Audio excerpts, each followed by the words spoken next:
किसी बहुत छोटे से गांव में एक लड़का रहता था। उसका नाम था कबीर। वो इतना गरीब था कि ज्यादातर दिनों उसके जेब पूरी तरह खाली रहती थी। उसके जूते में छेद थे, उसका स्कूल बैग फटा हुआ था और कभी-कभी वो भूखा सो जाता था। लेकिन कबीर के अंदर एक ऐसी चीज थी जिसे कोई देख नहीं सकता था। वो थी उसकी सपना। वो जीवन में कुछ बड़ा करना चाहता था, कुछ ऐसा जो उसकी किस्मत बदल दे और उसके पूरे परिवार की किस्मत भी। जब भी कबीर अपना सपना किसी से जाहिर करता, लोग हंसते थे। अरे, खाली जेब वाला लड़का इतने बड़े सपने देखता है, बस रोटी का जुगाड़ सोचो, कल का क्या होगा। उनके शब्द कांटों की तरह चुभते थे, लेकिन कबीर के दिल के अंदर गहराई में वो मानता था कि उसकी मौजूदा हालत उसका हमेशा का भविष्य नहीं है। एक शाम कबीर नदी किनारे बैठा उदास था। तभी एक बूढ़े बुद्धिमान गुरुजी आए। सब उन्हें गुरुजी कहते थे। उन्होंने पूछा, बेटा, तुम इतने उदास क्यों हो? कबीर की आवाज कांप रही थी। गुरुजी, सब कहते हैं कि मैं कुछ बड़ा नहीं कर सकता, क्योंकि मैं गरीब हूँ। मेरे सपने मेरे हाथों में कुछ न होने के कारण बहुत बड़े हैं। गुरुजी मुस्कुराए और अपनी थैली से एक छोटा, थोड़ा टूटा हुआ दर्पण निकाला। उन्होंने उसे कबीर के हाथ में दिया। इस दर्पण में देखो कबीर, बताओ क्या दिखता है? कबीर ने देखा, मुझे खुद दिख रहा हूँ। क्या तुम अपनी आंखों में दर्द देख रहे हो? कबीर ने धीरे से सिर हिलाया। हाँ। अब और गहराई से देखो, गुरुजी ने कहा। क्या उस दर्द के पीछे कोई आग छिपी हुई नजर आ रही है? कबीर ने फिर देखा। इस बार कुछ अलग लगा। दर्द के पीछे एक छोटी तेज आग उसे घूर रही थी। गुरुजी की आवाज गर्म और दृढ़ हो गई। ये आग तुम्हारा विश्वास है बेटा।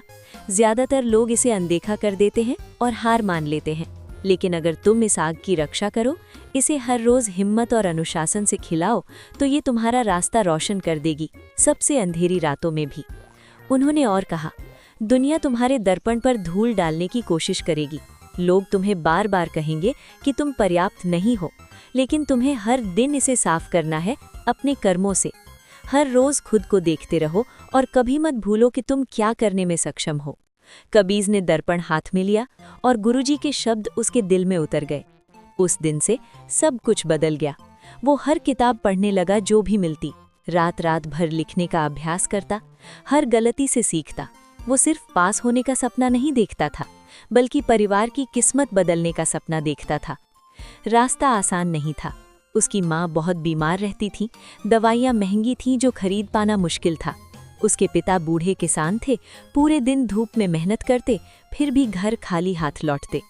कबीर समझता था कि चमत्कार का इंतजार नहीं कर सकते, तो सुबह स्कूल जाता, शाम को छोटी चाय की दुकान पर बर्तन धोता, ग्राहकों को चाय सर्व करता। वीकेंड पर मैकेनिक के पास जाकर स्कूटर मोबाइल की मरम्मत सीखता। और हर रात जब पूरा गांव सो जाता, कबीर एक मध्यम बल्ब की रोशनी में बैठकर पढ़ाई करता। नींद छोड़ता, आराम छोड़ता, कभी कभी भूख भी सहता, लेकिन वो कभी नहीं रुका। उसके मन में वो दर्पण हमेशा था, वो आग कभी नहीं बुझी। साल बीतते गए। धीरे धीरे उसने गांव के एक कोने में छोटा सा मोबाइल रिपेयर का काम शुरू किया। हर रुपया बचाकर रखता। समय के साथ छोटी दुकान बनी, फिर 3 दुकानें हो गईं। वो दिन रात मेहनत करता, हर ग्राहक का सम्मान करता, हर कमाई को फिर से लगाता। मजबूत इरादे और समझदारी से उसका कारोबार बढ़ता गया।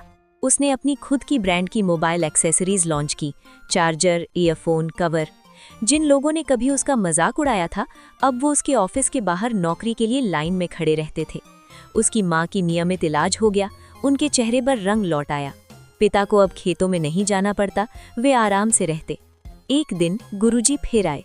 कबीर ने बहुत आदर से उनका स्वागत किया, पैर छुए। गुरुजी ने चारों ओर देखा, व्यस्त दुकान, खुश कर्मचारी, नई जिंदगी, और मुस्कुराए। देखा कबीर, दुनिया गरीब लड़कों को छोटा सोचने पर मजबूर करती है, लेकिन जो बड़े सोचने की हिम्मत करते हैं, वो अपनी कहानी खुद लिखते हैं। तुम इसका जीता जागता सबूत हो कि सपने जेब में पैसे से नहीं, दिल में विजन से नापे जाते हैं।